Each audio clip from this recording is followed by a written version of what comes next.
आपण पाहिजे असाल, पण जर पाहिजे नसेल तर मुद्दामून सांगतो आणि पाहिजे असाल तरी मुद्दामून सांगतो.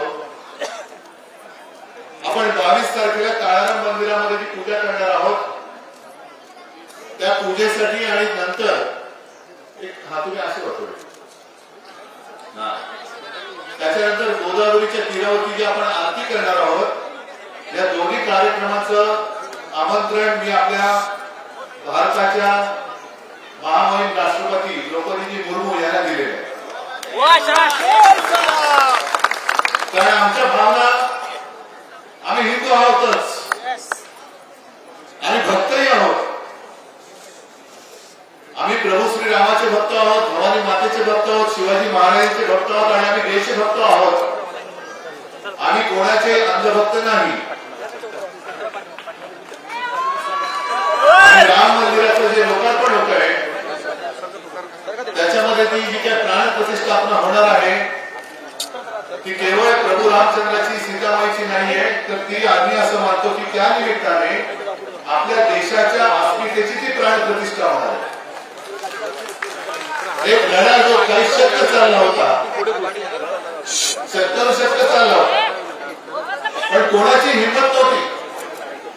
जे शिवसेना प्रमुख बोलले होते त्यावेळेला सगळीकडे सामसूम झाली होती की बाबी कोणी पाडली, बाबी कोणी पाडली, आम्ही नाही पाडली, आम्ही नाही पाडली, पळापळ झाली होती.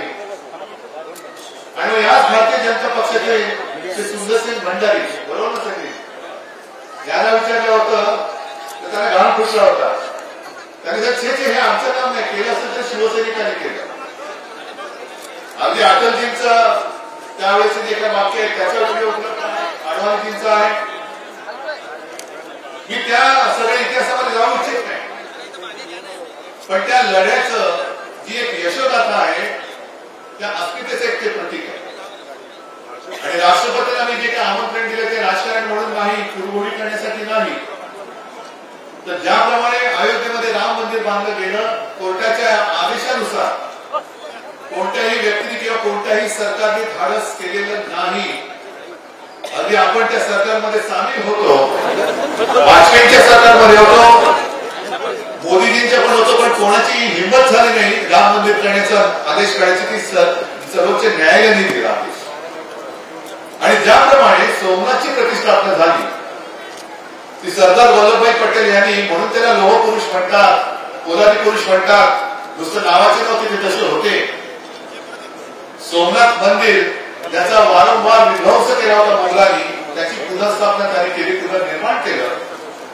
दुर्दैव असं की त्याची प्रतिष्ठापना होताना वल्लभभाईंचं निधन झालं.